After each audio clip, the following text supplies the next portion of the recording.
အားလုံးပဲမင်္ဂလာပါမိတ်ဆွေတို့ရေမလာဝန်တို့ပြန်တွေ့ပြန်ပြီနော် Happy Monday ပါဒီနေ့မလာဝန်ကမနက်ခင်းတစ်ဖြတ်ပေါ့နော်ဆိုတော့ morning တစ်ဖြတ်စီးပွားတက်ဝယ်ထားတာလေးဈေးကတက်တယ်၄ယောက်100လောက်ထိရောက်တယ်ဒါပေမဲ့၄ယောက်105လောက်ထိရောက်တယ်မလာဝန်မပိတ်ခဲ့ဘူးဆိုတော့မပိတ်ခဲ့ဘူးဟို trailing SM ထားတယ်ဘီထားတယ်ပေါ့တကယ်လို့အဲ့ဒီနေရာရောက်သွားတူ auto ပိတ်သွားလိမ့်မယ်ပေါ့ okay ဒါဆိုရင်မလာဝန်တို့ရှိမှဖြစ်ခဲ့တဲ့အမားတွေကိုသင်ခန်းစာယူရင်းနဲ့မှမလာဝန်ကိုယ်တိုင်နိုင်ကပေါ့နော်ဆိုတော့ဒီဘက်မှာအဲ့လိုပဲရှေ့တစ်ပတ်မှာကောင်းကောင်း profit မရလိုက်ဘူးဆိုတော့မိတ်ဆွေတွေရှိရဲဆိုလို့ရှိရင်ဒီဗီဒီယိုလေးကအတုံးတဲ့မယ်လို့ထင်ပါတယ်ဆိုတော့ဒီနေ့မလာဝန်ကဘာလုပ်ပြီးမှလဲဆိုတဲ့အခါကျတော့ education နဲ့ knowledge series ကနေခဏနာပြီးတော့မှ technical analysis ဘိုင်းကိုပြောပြမယ် fundamental analysis ဘိုင်းကိုပြောပြမယ်ဆိုတော့ဒါလေးကမလာဝန်ရဲ့တူတဲ့ personal advice ပါ personal အမြင်ပါfinancial advice မဟုတ်ပါဘူးเนาะဆိုတဲ့အခါကျတော့အားလေးကိုလည်းသတိပေးတာပါဆိုတော့ဒီနေရာမှာ trader တွေလောက်ရမယ့်အချက်ကတစ်ခုလည်းရှိပါတယ်ကို risk and reward ကရင်လုံးမကရင်မလုံးနဲ့ဒါလေးပေါ့เนาะဆိုတော့ okay အဲ့ဆိုအရင်စကားမပြောတော့ဘူးဆိုတော့ analysis ဘိုင်းကိုတွားပြီးတော့မှကြည့်အောင်ဆိုတော့ analysis ဘိုင်းကိုမကြည့်ခင်မှာမလာဝန်တို့တခုအရင်သိရမှာဗာလဲဆိုတဲ့အခါကျတော့မလာဝန်တို့အရင်ဆုံးဈေးကွက်ကိုမကြည့်ခင်မှာလေမလာဝန်အမြဲတမ်းဒီတစ်ပတ်မှာဗာသတင်းတွေရှိလဲဆိုတော့အမြဲတမ်းကြည့်လေကြည့်ထားရှိတယ်ဆိုတော့နောက်တစ်ခုကဒီတစ်ပတ်ရဲ့ Monday မှာကအဓိကဘာဖြစ်သွားလဲဆိုတဲ့အခါကျတော့အားလုံးလည်းသိကြလိမ့်မယ်ထင်တယ် surprise ဆိုပြီးတော့လေဗာလဲဆိုတော့ gap နဲ့ဈေးရဖွင့်တော့ရှင်းပါတယ်စနေတနင်္ဂနွေမှာတခြားသော data လေးရှိရပေါ့နော်အဲ့ဒီပုံမှာမူတည်ပြီးတော့မှဈေးကွက်ကလောလောဆယ်မလာဝန်တို့ပြောရမယ်ဆိုလို့ရှိရင်ဈေးအတက်အကျကျန်းသွားတယ်ပေါ့နော်ဆွဲခါကျတော့ okay ဈေးအတက်အကျကျန်းသွားရဲဆိုတော့မလာဝန်တို့ပထမဆုံးဘာလုပ်ရမလဲအရင်ဆုံးဒီတစ်ပတ်မှာဘာသတင်းတွေရှိလဲဆိုတာကိုကြည့်မယ် okay ပြန်ပါမယ်နော်အဲ့တော့မလာဝန်အမြဲတမ်းပြောတယ်အဲ့ဒါဘာလဲဆိုတဲ့အခါကျတော့လေဈေးကွက်ကိုမကြည့်ခင်မှာအရင်ဆုံးဒီတစ်ပတ်ရဲ့fundamental analysis ပေါ့နော် fundamental ဘိုင်းတွေကဘာတွေရှိလဲဘာကြောင့်မလို့အဲ့ဒါကြည့်လာလဲဆိုတဲ့အခါကျတော့လက်ရှိမလာဝန်တို့ခုမြင်နေရတဲ့ chat တွေမှာကျတော့လက်ရှိတူကနေတူပုံမှန်ဈေးကွက်ကတော်ရတယ်ဒါပေမဲ့အဲ့ဒီဈေးကွက်ကိုပို့ပြီးတော့မှမောင်းနှင်ပေးနိုင်မဲ့ database အချက်လက်တွေရှိတယ်ဆိုတော့အဲ့ဒါလေးကိုကြိုတင်ပြီးတော့မှသိထားတဲ့အခါမျိုးဆိုလို့ရှိရင်စောင်းရန်ရှောင်းရန်နေသိရပါဘောเนาะ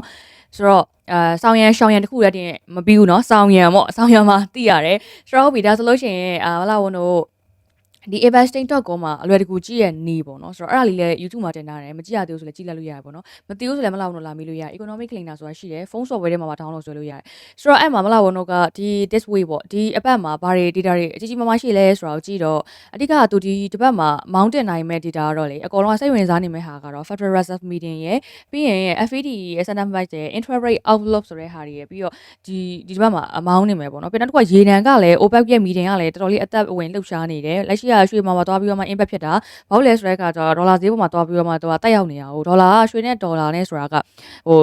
နော်အခုလက်ရှိမလောက်ဝင် trade တဲ့ခါကျလို့ရှိရင်လေဒေါ်လာကျတယ်ဆိုရင်ရွှေတွက်အလက်တကူပေါ့နော်ဆိုတော့သူတို့စက်ကျင်ဘက် opposite direction ဘာကြောင့် opposite direction သွားရလဲဆိုတာလေခဏ analysis တိုင်းမှာပဲလေပြောပြရတယ်ဆိုတော့ဒေါ်လာဈေးအကောင်းတဲ့ခါကျလို့ရှိရင်ဘာလို့ဒီနော်အတိုးလဲမရနော်ထိမ့်သိမ့်မှုလည်းဈေးကြီးတယ်ရွှေတို့ရောင်းကိုင်နေမှာလဲပေါ့ safe asset အနေနဲ့ဆိုတော့ဒေါ်လာပြောင်းကိုင်တာမျိုးသို့မဟုတ်ဒေါ်လာကိုသွားပြီးတော့မှဘဏ်တွေမှာတတ်ထားတာမျိုး interest rate တိုးတဲ့ခါကျရင်လေလောက်စရာမလိုလေဘဏ်တိုးထိုင်စားပေါ့ဒီလိုမျိုးပေါ့ဆိုတော့အဲ့ဒါတွေကဒေါ်လာဈေးအကောင်းသွားတဲ့ခါမျိုးဆိုဖြစ်တဲ့အတွက်ကြောင့်မို့ရွှေကိုပြန်ပြီးတော့မှ save လုပ်ကြရတယ်ပေါ့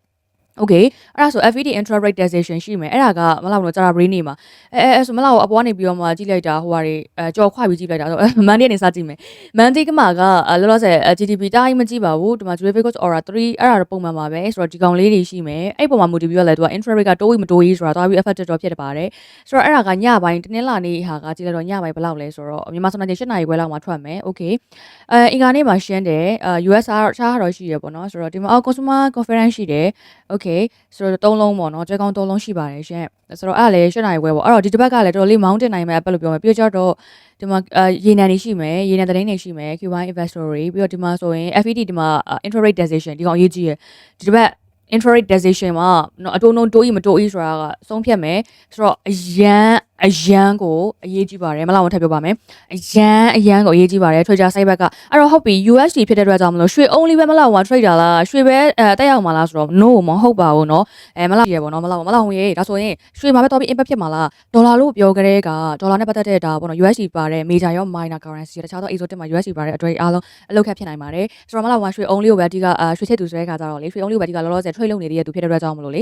ေရွှေကိုပဲအဓိက target ထားပြီးပြောပြရဒီထဲမှာကြည့်နေတဲ့မိတ်ဆွေတွေကလည်းတကယ်လို့ရွှေတော့မဟုတ်ရွှေပြင်မဟုတ်ဘူးနော်တခြားသောဥပမာ GBP pound USD တို့နော်Euro USD တို့အဲ့လိုမျိုး AUD USD တို့တခြားသော USD အတွက်ကြီးကြည့်စေချင်တယ်ဆိုလို့ရှိရင်လည်းမလားဝန်ကိုလာပြီးတော့မှ comment မှာမေးပေးနိုင်ပါတယ်မလားဝန် analysis ပြန်လုပ်ပေးမယ်ပေါ့နော်ဆိုတော့မလားဝန်တို့အခုလောလောဆယ်ကြည့်လိုက်တာကတော့လက်ရှိ အဓိကဒီတပတ်မှာ fundamental goal ကိုရောတခြားသော USD ပါတဲ့ trade အားလုံးကိုရောနော်ဟိုဖြစ်စေတဲ့ဟာကတော့ drive လုပ်စေမယ့်ဟာကတော့ဒီ FED reserve ပေါ့နော် intra-rate decision အတွန်းနောက်ဆုံးဖြတ်ချက်ဒီသတင်းရှိပါတယ်ဆိုတော့ one new တွေလည်းလောလောဆယ်ကတော့သူ အေးရလို့ပြောပေမဲ့အတွင်းထဲမှာကြိတ်ပြီးဖြစ်နေကြတာလေးလည်းရှိတယ်အဲဆိုတော့ intra-rate decision တိုးရင်မတိုးဤရယ်ဒါဒီပေါ်မှာအာရုံစိုက်တယ်ပြီးတော့ intra-rate decision တိုးရင်မတိုးဤရယ်ဒီ market ပေါ်မှာ effective ဖြစ်မယ်ပေါ့နော်ဆိုတော့အဲ့ဒါကမလားဘူးနော် control လုပ်လို့မရဘူးသတင်းထွက်မှပဲကြိုသိရတာဒါပေမဲ့ overall အနေနဲ့ကိုယ်ကိုယ်လည်းခံမှန်းလို့ရတယ်ပေါ့နော် US database တွေကြည့်ပြီးတော့ intra-rate ကတိုးနိုင်လားမတိုးနိုင်လားစသဖြင့်ပေါ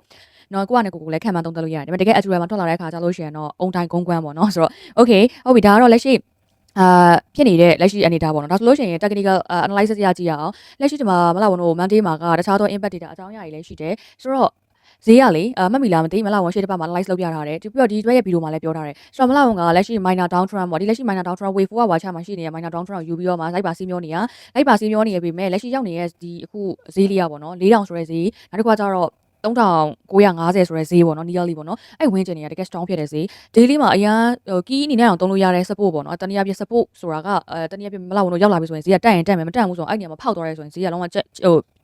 ဖောက်သွားတဲ့ခါကျရင် change ဖြစ်သွားနိုင်တယ်ပေါ့နော်ဆိုတော့ချက်ဖောက်ပြီး change ဖြစ်သွားတဲ့ခါကျလို့ရှိရင် trend ကလက်ရှိ up trend သွားနေရနေပြီးတော့မှ down trend တွေပါတယ်မြင်လာရနိုင်ခြေရှိတယ်ဆိုတဲ့အနေထား down trend ဆိုတာဗာလဲဈေးအကျတစ်ခုပေါ့နော် structure တစ်ခုလုံးကအကျဘက်ကိုရင်းသွားတဲ့အနေထား okay ဆိုတော့ဒါဆိုရင် daily ကြည့်မယ်ဆိုရင်မလောက်ဘူးနော်လက်ရှိ trading မှာဆိုနေမှာ invest သမားမဟုတ်ဘူးလေနော်ဒါပေမဲ့ရေရှည်မှာ invest လုပ်မယ်ဆိုရင်တော့ရတယ်ဒါပေမဲ့ trading ဖြစ်တဲ့အတွက်ကြောင့်မလို့ trading သမားတွေကတော့ဒါဝယ်လိုက်ရောင်းလိုက်နဲ့ short လောက်တာပေါ့နော် short လောက်တဲ့အခါမှာတစ်ရက်ကင်ဒီကင်မယ်တစ်ပတ်ကင်ဒီကင်မယ်ပေါ့နော်နှစ်ပတ်ကင်ဒီကင်မယ်ပေါ့ဒါလည်း short ပါပဲနော်ဆိုတဲ့အခါကျတော့ short လုပ်မယ်ပေါ့နော် short ဆိုခဏရေတူအရောင်းဝယ်လောက်တာပေါ့လीနော်ဆိုတော့ဒီနေရာမှာမလောက်ဘူးနော် chance လေးတစ်ခုလည်းရှိတယ်ဒီ trading မှာပြောတဲ့အခါကျလို့ရှိရင် long လုပ်တယ် short လုပ်တယ်ဆိုတာဆိုတော့ short ဆိုတာအတူလေးအရောင်းဝယ်လောက်တာပြောတာဟောပြောမှာအဲ့တော့ဒီနေရာမှာ technical chance တစ်ခုရှိရပါလဲဆိုတော့ short လုပ်တယ် safe လုပ်တာနော် long လုပ်တယ်ဆိုတာ buy position ဝင်တာပေါ့ဒီနေရာမှာ technical chance လေးလည်းရှိပြန်အောင်ဒါနဲ့လည်းသွားပြီးရောမှာလဲဆိုတယ်အဲ့အကြောင်းလို့တခါတည်းဝင်ပြီးပြောပြပေးတာနော်ဘာလို့ပြီးမလားစပြီးပြောမယ်မဆွင်း high နော်မဆွင်းလို့မဆွင်း high ဆွင်းလို့ဆွင်း high ဆွင်းလို့မတော့ရှော့သွားရ down trend မလားဒီမှာလည်းအများကြီးစီးမျောပြီးရလိုက်တယ်ဒီမှာစပြီးတော့မှဈေးက EB ဒီမှာနော်ထပ်ပြီးတော့ထိချက်နှစ်ချက်သုံးချက်လောက်နဲ့တော့ပြန်ပေါက်တယ်ဒီမှာသူ့ရဲ့ swing high တခု structure အဲ့တော့လက်ရှိဒီမှာနော်မလားတို့ပြောရမယ်ဆိုရင်ရှေ့က6လပိုင်း24 25လောက်နော်တခါပြီးရင်6လပိုင်းJuly ဆိုတော့9လပိုင်းလာပြီနော်9လပိုင်းတည်းနေမှာစပြီးတော့မှဒီနေရာလေးတွေမှာဝေ့နေတာတနည်းအားဖြင့်ဘာကြောင့်ဝေ့နေရလဲသူမဖောက်နိုင်ဘူးခုနပြောလေကီးအနေနဲ့လေသူအလုပ်လုပ်နေတာဖြစ်တဲ့အတွက်ကြောင့်မလို့ဒီဇုံတွေကအရမ်းမာတယ်ဖောက်ပွင့်ရအတွက်အားယူတယ်ပြန်ဆဲတယ်မဖောက်နိုင်တယ်ရက်တန်သွားတယ် okay ဒါဆိုရင် market ကလည်းသူလုပ်စရာရှိတာလုပ်မယ်မလားဘူးနော် trader တွေကလည်းကို analyze လုပ်စရာရှိတာလုပ်မယ်ပိုပြီး risk နေတဲ့နေရာမှာဝင်မယ် reward များတဲ့နေရာမှာ order ဝင်မယ်ပေါ့ဆိုတော့အဲ့ဒါကိုဒီတစ်ပတ်ရဲ့ Monday မှာဖွင့်လိုက်တဲ့အနေထား gap ကတော်တော်ကြောက်စရာကောင်းတယ်လက်ရှိဘယ်လောက်တောင်ရှိလဲဆိုတဲ့အခါကျတော့ gap up ပေါ့နော်4000နဲ့မှ50ခွန်ကနေပြီးတော့မှ4080နဲ့မှခွန်မဲထားပါတော့ဆိုတော့30နီးပါးလောက်တော့30လောက်တော့ပြောရမှာပေါ့နော်30နီးပါးလောက်ကိုဟာထွက်သွားတယ်ဒေါ်လာ30ဆိုတာကပစ်နေနေကြည့်မယ်ဆိုရင်ပစ်300ပါဒီနေရာမှာ 0.01 နဲ့ဝင်မယ်ဆိုရင်တော့ဒေါ်လာ30နီးပါးရှုံးမယ် 0.1 ဆိုဒေါ်လာ300နီးပါးလောက်ရှုံးမယ်ဆိုတော့အနေထားဝယ်ထားမိရဲဆိုတော့အမြတ်ပေါ့နော်ဆိုတော့အခုလက်ရှိမလောက်ဘူးနော်စောင့်ကြည့်ရမယ့်အနေထား Monday လည်းဖြစ်တယ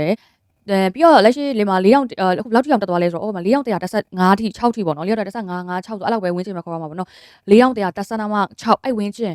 ်ထိကိုဈေးကတက်သွားပြီးတော့မှကိုလက်ရှိပြန်ပြီးဆင်းလာတယ်။ Okay ပြီးတော့ဒီနေရာလက်ရှိမြင်ရတဲ့ဒီခုဒီမှာ H1 ဒီမှာမြင်နေရတဲ့ဒီဟာလေးကလေမိနစ်30မှာသွားကြည့်မယ်ဆိုလို့ရှိရင်မလားဘူးတို့တနည်းအားဖြင့် minor down trend ထပ်ပြီးတော့ minor တွေက minor down trend ပါဒီမှာစပြီးတော့မှအတက်လေးဖြစ်တယ် swing high swing low swing high swing low swing high မှာ swing low ဆိုပြန်ပြီးတော့မှဈေးကျသွားတဲ့နေရာဒီဇုံလေးတနည်းအားဖြင့်သူ net line နေရာအနေနဲ့လှုပ်တယ်အဲ့တော့အခုကတက်သွားတဲ့နေရာလေဒီဇုံပေါ့တနည်းအားဖြင့်supply ဇုံ sorry demand ဇုံ sorry supply ဇုံပေါ့နော် supply ဇုံပြန်ကျမဲ့နေရာဇုံလေးပေါ့အဲ့တော့4135 6ကနေပြီးတော့မှ4110ပေါ့ဒီဝင်းချင်ကဘာကြောင့်လဲဆိုတော့အရှိရ history ကိုသွားကြည့်မယ်ဆိုရင်သူ့မှာလှုပ်ခဲ့တဲ့နေရာ reset လှုပ်ခဲ့တဲ့နေရာလေးရှိတယ်အဲ့ဒါဘာလဲဆိုတော့ head and shoulder pattern လို့လည်းပြောလို့ရတယ် pattern သမားသုံးနေဆိုရင်မလောက်တော့လက်ရှိ trend နဲ့ပဲပြောမယ်ဆိုလို့ရှင်တော့နော်အမြင့်မတ်ထိပိုမြင့်နိုင်တဲ့နေရာမှာပြန်ပြီးတော့ဒီမှာကနေ pattern နဲ့ဆင်းတယ်တနည်းအားဖြင့်ဆယ်လာမှုနဲ့အားကောင်းကောင်းနဲ့ဆင်းလာပြီးတော့မှလက်ရှိဘယ်လောက်ထိရောက်သွားလဲဆိုတော့4000နီးပါး4020လောက်ထိကိုသူကကျသွားတဲ့ control ရှိတယ်တနည်းအားဖြင့်မလောက်တော့တနည်းအားဖြင့်ဒါကိုပြန်ခြုံကြည့်မယ်ဆိုရင် multiple time frame analysis ပေါ့ဆိုတော့ဒီမှာ head and shoulder pattern နဲ့ပြန်ပြီးတော့မှကျတယ်ဆိုတာက down trend ပြောရမယ်ဆိုတော့တွားနေတဲ့ up trend လေးခဏတာပိုးပတ်လာတယ်ပေါ့အဲ့တော့4 hour watch အနေထားရကြည့်မယ်ဆိုရင်လေပိုးပတ်လေးဖြစ်တာအဲ့တော့ပိုးပတ်ကမလောက်တော့တစ်ခေါက်ကအဲ့ဒီ analysis မှာမှန်းလိုက်တာအဲ့ဒီတွားတဲ့ပိုးပတ်ကိုမလောက်တော့အလွန်ဆုံးမှန်းထားတာ4000နဲ့မှဘယ်လောက်လဲ4100လောက်ထိပဲမှန်းထားတာလေဒါပေမဲ့သူကအလွန်ကျွံပြန်ဆန်းလာခဲ့တာအလွန်ကျွံပြန်ဆန်းလာခဲ့တာသူရဲ့ 50% ကိုကြော်လွန်ပြီးတော့မှသူဆန်းလာခဲ့တာမလောက်မှ4000နဲ့မှ62တစုံကွာ4100တစုံကွာအခုဘယ်လောက်ထိသူဆန်းလာခဲ့လဲဆိုတဲ့အခါကျတော့61.8လို့ပြောတဲ့ဒီ4000ပတ်ချလေပေါ့မလောက်ဝင်ထဲမှာဒီညမှာအဆန်ဟန်တဲ့ပုံစံမျိုးပေါ့နော်ဆိုတော့ဆွဲချတာကအယောင်သမားတွေတော်တော်လေးကိုposition နဲ့ကြီးကြီးမားမားယူပြီးတော့ဒီလောက်မှသူတို့ထွက်သွားတယ်4020လောက်မှထွက်သွားတာဆိုတော့အဲ့နေရာကတနည်းအားဖြင့်လက်ရှိဒီမှာမြင်နေရတဲ့အပြောင်းအတန်းလေးကို break out retap အနေနဲ့ပြန်ပြီးတော့မှပူးပတ်ပြန်ဆင်းနေဆိုတဲ့အနေနဲ့လည်းတတ်မှတ်လို့ရတယ်အဲ့ဒါဘယ်လောက်လဲဆို4020 okay ဒါဆိုရင်ဒီတစ်ခုလုံးရဲ့ full hour chat တစ်ခုလုံးရဲ့ attack ကိုဖြစ်ပါ e ဆိုတဲ့နေရာဘယ်နေရာဖြစ်မလဲလက်ရှိဒီမှာ swing low တစ်ခုပုံဖော်နေတယ်ပိုပြီးနှိမ့်တယ်ပိုပြီးနှိမ့်တဲ့အနှိမ့်မဲ့ပေါ့ပိုပြီးမြင့်တဲ့အနှိမ့်မဲ့ပေါ့နော် lower high တစ်ခုကိုသူပုံဖော်တာဆိုတော့ပုံဖော်တာဆိုတော့တကယ်လို့ဒီ down trend က full hour chat ရဲ့ minor down trend ကအသက်တည်ပြီးတော့မှ ပြန်ပြီးရှင်အထရမ်ပြန်ရှင်တန်ဖို့လာကြတော့ဒီ၄တောင်ထဲမှာနော်အခုလက်ရှိသူရဲ့ reason ဖြစ်တဲ့အခုဒီမှာလေအလုံးစုံ၄ယောက်200ပေါ့ clearly break out ဆိုရင်၄ယောက်200ကို break out ဖြစ်သွားပြီဆိုလို့ရှင်လှပြီအဲ့ဒါဆိုရင်တော့လုံးဝအတက်တစ်ခုကိုမလောက်တော့နော် break out ဖြစ်သွားပြီဆိုတော့အတက်တစ်ခုလုံးကိုသွားပြီးလို့ယူဆလို့ရတယ်မလောက်ပြောချင်တဲ့တိတ်ပဲဒီမှာ down trend တစ်ခုကလာပြီးတော့မှ break out ဖြစ်တယ် break out ပြီးတော့မှပြန်ပြီးတော့ဒီမှာပူဘက်ပြန်ဆင်းတယ်ဗျာဆင်းပြီးတော့မှဒီ၄တောင်ထဲမှာနော်200ဆိုတဲ့ဝင်းကျင်ကို clearly break out ဖြစ်သွားပြီဆိုတော့မလောက်တော့တနေရပါတော့၄တောင်ထဲမှာ30ခွန်တို့၄တောင်3လုံးရ၄တောင်350တို့ဒါက daily ဆိုတာပို့ပြီးတော့မှမြင့်နေ daily နဲ့ခြုံပြီးတော့မှဖိုးကပါချမ်းမှာ multiple time frame ယူပြီး live လုပ်လိုက်ရဆိုတော့ဒီတစ်ပတ်မှာအဲ့တရင်ကိုစောင့်လိုက်မယ် noise လိုက်မယ်ဆိုတော့လုံးဝ clearly break out ဖြစ်ဖို့ရကမလောက်မမြင်နိုင်သေးဘူးဆိုတော့ gap လည်းဖြစ်တာတော့ဒီနေရာမှာတော်တော်များများဘာလို့ကြလဲဆိုတဲ့အခါကျတော့ liquidity sweep ဖြစ်တဲ့အချိန်ကြီးပြန်ပြီးတော့မှစောင့်ကြည့်ရမယ်ပြီးတော့ဒီ gap ကိုပြန်ပြီးတော့မှ fade ဖြစ်လာမဖြစ်ဘူးလားဆိုတဲ့အချိန်ကိုစောင့်ကြည့်ရမယ် FED medium minute လည်းရှိသေးရဖြစ်တော့ကြောင့်မလို့တကယ်လို့ဈေးရသွားမယ်ဆိုလို့ရှိရင်4100တက်ဆန်းနာမှာ9နဲ့4200အဲ့ဝင်းကျင်မှာမလောက်မြင်ပါတယ်เนาะဒီနေရာမှာသွားပြီးတော့မှ noise ဖြစ်မယ်ဆိုတော့ဟုတ်ပြီဒါဆိုရင်ပြန်ချုပ်မယ်ဆိုလို့ရှိရင်တော့မလောက်အမြင်ကတော့ sideways range ကလက်ရှိဒီဇုံလောက်မှာ sideways ဖြစ်မယ်လို့မြင်တယ်တနည်းအားဖြင့်ဘယ်လောက်လဲဆိုတော့4100တက်ဆန်းနာမှာ6เนาะနောက်တစ်ခုကကျတော့4000နဲ့မှာ40 45ပေါ့အဲ့ဝင်းကျင်ဒီဇုံလောက်လေးမှာသွားပြီးတော့မှ sideways range ဖြစ်ပြီးတော့မှတော့ Jara Brainy လောက်ချမှပဲ clearly decision ပေါ့သူ break ဘယ်လိုဖြစ်မလဲအပေါ်ပဲ break မလားအောက်ပဲပြန်ပြီးနေရာယူမလားဆိုတော့ကြည့်ရမယ်အဲ့တော့ဒီတစ်ပတ်ကနော် FED ရဲ့ medium minute လည်းရှိရဖြစ်တဲ့အတွက်ကြောင့်မလို့နော်ဒီတော်တော်လေးကို view side ပြီးဝင်တဲ့ခါကြလို့ရှင်လဲ Asian section ဘက်ဒီမှာဝင်တဲ့ခါကြလို့ရှင်တော့ aura ကနည်းနည်း delay ဖြစ်တယ်ပေါ့နော်ဒါကြောင့်မလို့ London section တို့ New York section တို့မှာဝင်ခြင်းအဖြစ်ကိုယ့်ရဲ့ aura အမြင် PBCC ဖြစ်တာပေါ့နော်ပို့ပြီးတော့လည်းမြင်ရတာပေါ့အဲ့တော့ဟိုလက်ရှိပြန်ပြီးတော့မှနေကုန်းချိုးရမယ်ဆိုလို့ရှင်တော့မလောက်ဝင်ရဲ့ဒါနော် trading plan ဒီတစ်ပတ်ကဘယ်လိုမျိုးတွားမလဲဆိုတော့လက်ရှိကတော့ဖိုးကဝါချန်နေထားရသူဒီမှာကတ်ဖြစ်တယ်ကတ်ဖြစ်တော့သူ liquidity ဘယ်နာမှယူမလဲပထမတစ်အချက်15 minute မှာနော်ဒီမှာလောဆိုလို့ရှိရင်လေဒါဆိုလို့ရှိရင်ဒါမလောက်ဝန်တော့ aura လေးတွေ့ပြီပေါ့နော် aura လေးတွေ့ပြီဆိုပေမဲ့ပြန်ပြီးတော့ပြန်တခြားကြည့်ရအောင်ပါပေါ့နော် gap ဖြစ်တယ်ဒီ gap ကိုလာပြီးတော့မှ refill ပြန်လုပ်မလားမလုပ်ဘူးလားမလုပ်ဘူးဆိုလို့ရှိရင်တော့ဒီ win chain ကနေပြီးတော့မှနော်တက်မယ်ဆိုလို့ရှိရင်တော့ဒါသူရဲ့ new swing low လေးဖြစ်တယ်ပေါ့နော်ဒါ15 minuteမှာပေါ့ဆိုတော့ဒီကနေပြီးတော့မှ market ပြန်သွားမယ်ဆိုလို့ရှိရင်4ရောက်116လောက်ထိပြန်ရောက်မယ် SR ကလည်းဒီအောက်4ရောက်နေမှာဆိုတော့89 86လောက်ဆိုတော့လွတ်ပါတယ်ဆိုတော့ short down လေးပေါ့နော်ဆိုတော့ဒီညာလေးကနေပြီးတော့ win စီးမျောမယ်ဆိုလို့ရှိရင်တော့ဒီနေရာမှာ short ပြရမယ်ပေါ့ okay ဒါကတော့ minor လေးကိုပြောတာဈေးကအဲ့လိုမဟုတ်ဘူးစွမ်းနာမလောက်တော့သုံးသက်လို့မဟုတ်ဘူးတောက်လျှောက်ပဲသူကနေလုံးဆရာရှိတာလောက်သွားမယ်ဆိုလို့ရှိရင်တော့အခုဒီမှာ gap လည်းပြန်မဖြည့်ဘူးဆိုလို့ရှိရင်တော့ဒီနေရာကသူ့ရဲ့ liquidity ယူလို့ကောင်းတဲ့နေရာပြီးရင်ပြန်တက်မယ်ဆိုလို့ရှိရင်တော့4ရောက်100တက်စနမှာ65လောက်ထိကိုပြန်ပြီးတော့မှရောက်နိုင်ခြေရှိတယ်ဒါဆိုပြန်ပြီး liquidity ပြန်ပြီးတော့မှfade ဖြစ်မယ်ဆိုလို့ရှိရင်လည်းပြန် fade ဆိုပြန်ဖြည့်မယ်ဆိုလို့ရှိရင်လည်း4ရောက်65ဝင်းကျင်ကိုပြန်လာနေလိမ့်မယ်ဆိုတော့4ရောက်65ကလည်းတကယ်ကြတော့သူ့ရဲ့ 50% level ဖြစ်တော့ကြတော့ရှေ့က4ကဝါချက်ရဲ့ major ပေါ့4ကဝါချက်ရဲ့ major အနေနဲ့အလုပ်လုပ်ခဲ့တဲ့down support ဖြစ်ခဲ့တဲ့65 60အဲ့ဆုံးပြန်လာပြီးတော့မှ noise နေလိမ့်မယ်ပေါ့နော်အဲ့တော့လက်ရှိသူကအတက်ဘက်ကိုပို့ပြီးတော့မှအလေးတာတယ်သို့တော်ညာလဲသူ့ရဲ့ထပ်ပြီးတော့မှ swing high swing low ဖြစ်မဲ့နေရာလေးတွေကဒါ activate အနေနဲ့ဒီညာက swing low တစ်ခုဖြစ်ပြီးဆိုလို့ရှင်တော့သူဘယ်လောက်လဲ4ရောက်နေမှာ65ကိုသူ break out ဖြစ်ဖို့ရ4ရောက်200ကို break out ဖြစ်ဖို့ရစူးစမ်းလိမ့်မယ်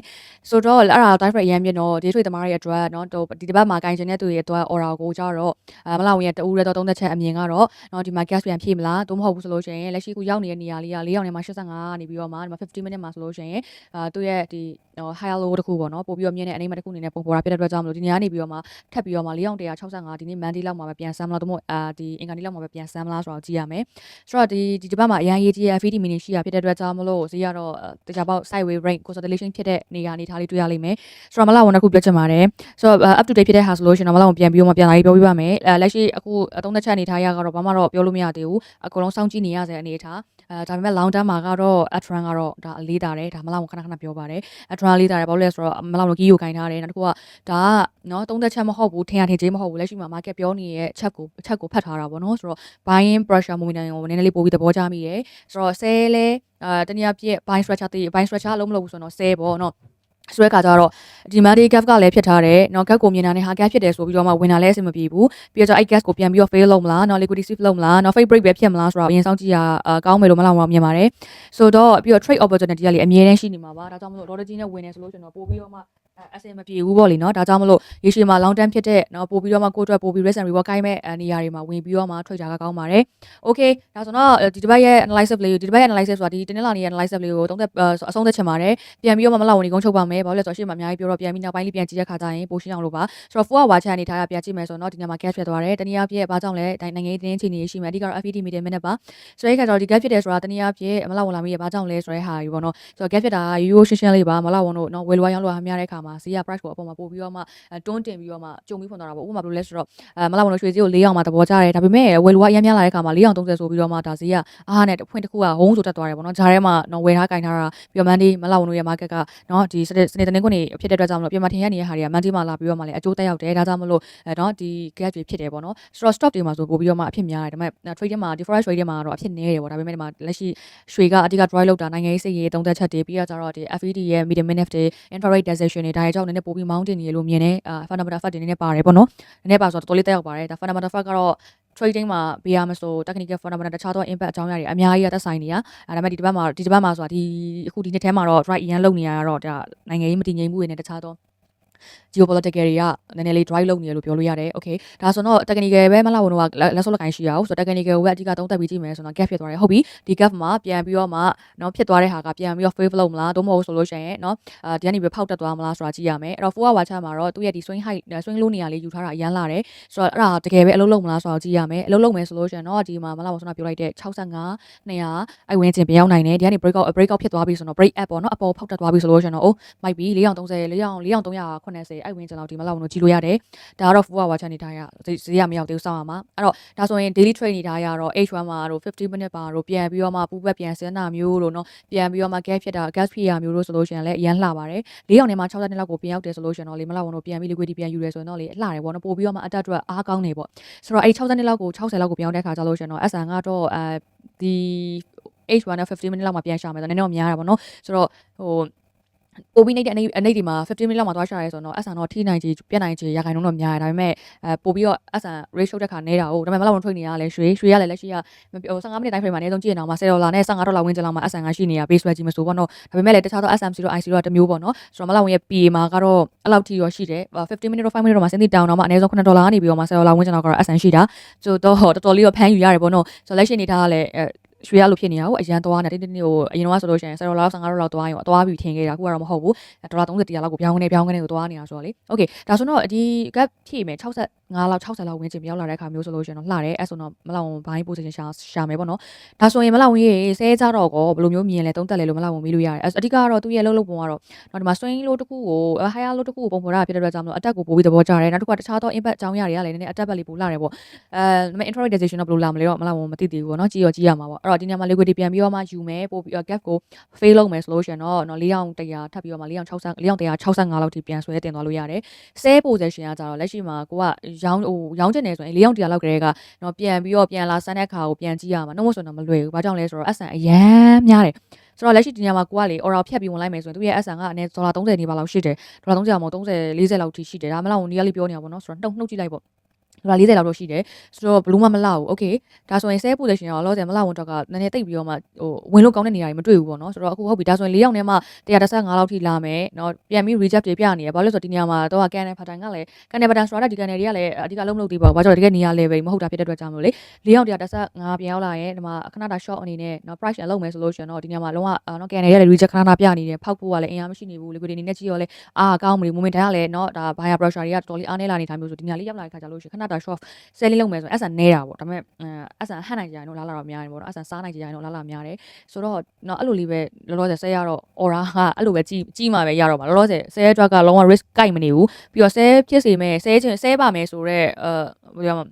မြင်တဲ့သုံးသက်ချက်တွေလည်းမတွေ့နေဘူးဆိုတဲ့အခါကျတော့မလာဝန်ကတော့အခုတင်းနေလာနေမှာဘာမှမလုပ်သေးဘူးဒါပေမဲ့ aura ဝင်ထားတော့ရှိတယ်65မှာဝင်ထားတာရှိတယ်အဲ့ဒါလေးကိုတစ်ချက်စောင့်လိုက်မယ်အဲ့ဒါလည်း SN trade ကထားပြီးသားဆိုတော့4ရောက်100လောက်ထိရောက်သွားတော့မပိတ်ဘူးလောက်ဆိုဘာလို့ပိတ်မှလဲပေါ့သိရမလားအဲ့ကြတော့ပြန်ပြီးတော့ဈေးကွက်ကိုကြည့်မယ်လက်ရှိဒီနေရာလေးမှာเนาะH1 လောက်မှာเนาะဒီ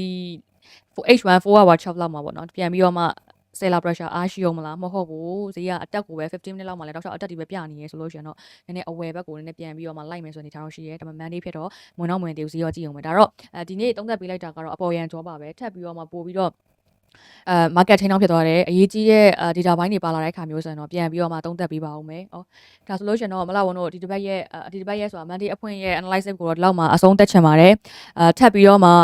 နော် market update ဖြစ်တဲ့ solution တော့မလာဝန်နော် analysis တွေနဲ့အတူပြန်လာပါမယ်ဆိုတော့နောက်တစ်ခုပြောချင်ပါတယ်မလာဝန်တို့ရဲ့ DPM မြန်မာမှာဒီလိုမျိုး trading education ဘိုင်းတွေ analysis ဘိုင်းတွေတခြားသောနည်းပညာဘိုင်းတွေကို support လုပ်ပေးနေတာဖြစ်တဲ့အတွက်ကြောင့်မလို့နော် trade ဖို့အတွက်နေရာရှာနေရ broker ကိုယုံကြည်စိတ်ချစွာနဲ့နော်လိုအပ်လို့ရှာနေရ solution တော့မလာဝန် support လုပ်ပေးနေရမလာဝန် service ပေးနေရ DPM မြန်မာမှာလာရောက်ပြီးတော့မှ trade လုပ်နိုင်ပါတယ်တခုပြောချင်တာကတော့ trading ဒီနော် education နဲ့နော် fundamental တောင်းပြောရတယ် education နဲ့ experience ပေါင်းဆက်ပြီးတော့မှနော်တွားရတဲ့လုပ်ငန်းတစ်ခုဖြစ်ပါတယ်ငွေဖြစ်လွယ်လုပ်ငန်းဆိုလည်းဟုတ်တယ်ငွေကုန်လွယ်လုပ်ငန်းဆိုရင်လည်းဟုတ်ပါတယ်ဒါကြောင့်မလို့ကိုယ်မှာ knowledge မရှိဘူး knowledge ဖြစ်နေတယ်ပြီးတော့ experience မရှိဘူးဆိုရင်ဆုံးရှုံးမှုဖြစ်ပွားနိုင်ပါတယ်ဒါကြောင့်မလို့ခုမှစထွေးလုံးမဲ့ trader လေ့လာချင်တဲ့ trader တွေကတော့နေပညာပိုင်းဆိုင်ရာအရင်ဆုံးလေ့လာပြီးတော့ကိုယ့်ကိုပြင်ဆင်ပြီးမှသာလေ market ထဲကိုဝင်ခဲ့ပါဝင်တဲ့အခါမှာလည်းကိုယ်အဆုံးရှုံးခံနိုင်ပါတယ်ဆိုတဲ့ပမာဏဖြစ်တာအယောင်းဝယ်ပြုလုပ်ဖို့ရန်အတွက်မလောက်ပါ recommend လုပ်ချင်ပါတယ်တကယ်လို့လက်ရှိ trade လုပ်နေတဲ့ trader တွေလည်းရှိတယ်ကိုက market မှာလည်းကြာနေပြီ broker ကိုရွေးချယ်နေရ solution တော့မလောက်ဝန်တို့ရဲ့ DP အောင်လာပြီးတော့မှ trade ကြည့်ဖို့ရန်အတွက်ဖိတ်မှန်တဲ့ကပြုပါတယ်တကယ်စေတနာမြတ်တာအပြည့်အဝအားလုံးနဲ့မလောက်ဝန်တို့တင်သည်တခြားလေးပြောပြ game လုပ်ပေးနေရပဲဖြစ်ပါတယ်ဆိုတော့ဒီနေ့ဗီဒီယိုလေးကိုဒီလောက်မှအဆုံးသတ်ချင်ပါတယ်ဒီလိုဒီများရှိရဲဆိုရင် comment မှာမေးမြန်းနိုင်ပါတယ်ရှင်နောက်ဗီဒီယိုမှာပြန်လည်ဆုံတွေ့ပါမယ်ဘိုင်ဘိုင်ပါ